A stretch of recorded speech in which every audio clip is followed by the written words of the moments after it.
Туугандар, ассаламу алейкум, урматтуу биздин каналдын көрүүчүлөрү, курс валют көрөрмандары, саламатсыздарбы? Видеого лайк басып каналга катталганды унутпаңыздар. Кандай болбосун биз сиздерге көргөзүп берип турабыз, туугандар. Бүгүн 19 март 2026 жыл, Арапа күнүңүздөр менен барыңыздарды. Туугандар, эки обменканы бир көргөзөбүз. Доллар 87 сом 50 тыйын, евро 100 сом, рубль 1.01 тыйын, сатуу 1.02 тыйын.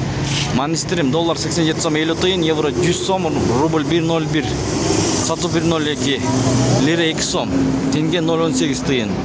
Көрүңүздөр. Туугандар, бул обменкада доллар 87 сом 50 тыйын, евро 99 сом 90 тыйын, рубль 1.01, сатуу 1.02, лира 1.95. Ушу менен видеону жыйынтыктайбыз туугандар. Сак саламатта туруңуздар. Бүгүнкү Арапа күнүңүздөр менен эртең буйруса орозо айт. Баарыңыздар намазга келиңиздер. Айт намазын окуганга Аллахым насип кылган болсун. Кандай болбосун биз сиздерге көргөзүп койдук туугандар. Курс валют боюнча. Эми азыр дүйнөдө ушундай болуп атат. Ошон үчүн рубль мына ушундай түшүп кетти. 1 сомдон дагы алып атат тиги беттечи туугандар. Шундай ооз ачар болоюн деп калды.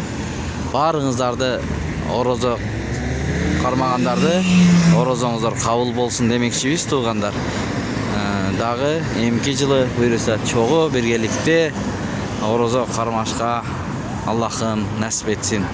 Туугандар, ката кемчилик болсо алдын ала кечирим сурайбыз. Жакса лайк, жакпаса дизлайк басып койсоңуздар болот. Курс валюттарды сөзсүз түрдө көргөзүп берип турабыз биз. Катталыңыздар, катталбай көрүп аткан бир туугандар. Катталып көрүп аткан бир туугандарга ыраазычылыктарды билдиребиз. Туугандар, май буюучу жайда турабыз. Азыр сиздерге көргөзүп койлу. 95 79 сом 30 тыйын экен.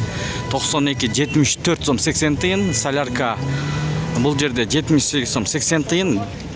92 73 сом 30 тыйын. Бензиндин бааларын көрүп алыңыздар. Мына май куюучу жай. Бишкек шаары. 19 март 2026.